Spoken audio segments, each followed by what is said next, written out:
শ্রীমদ্ ভগবদ গীতার নবম অধ্যায় রাজযোগ। ওম নমো ভগবতে বাসুদেবায়।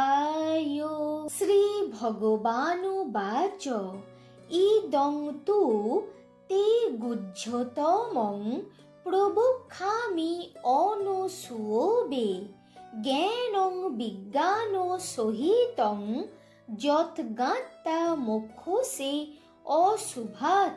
শ্রী ভগবান বলিলেন, হে অর্জুন, তোমার দোষ দৃষ্টি নাই, সেই জন্য অতি গুহ্য অনুভবযুক্ত এই ব্রহ্মজ্ঞান তোমাকে বলিব।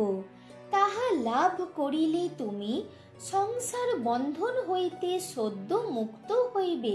রাজবিদ্যা রাজগুহ্যম পবিত্রম ইদম উত্তমম প্রত্যক্ষ অবগমং ধর্মং সুসুখম কর্তুম অব্যয়ম।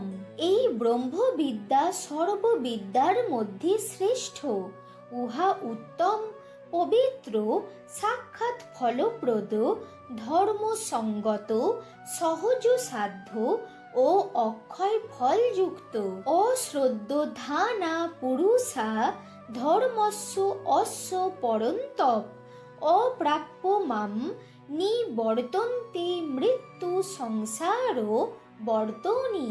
হে অর্জুন, ব্রহ্মজ্ঞান সাধক এই ধর্মের স্বরূপ ও ফলের প্রতি শ্রদ্ধাহীন ব্যক্তিগণ আমাকে না পাইয়া মৃত্যুময় সংসার পথে পুনঃ পুনঃ যাতায়াত করে।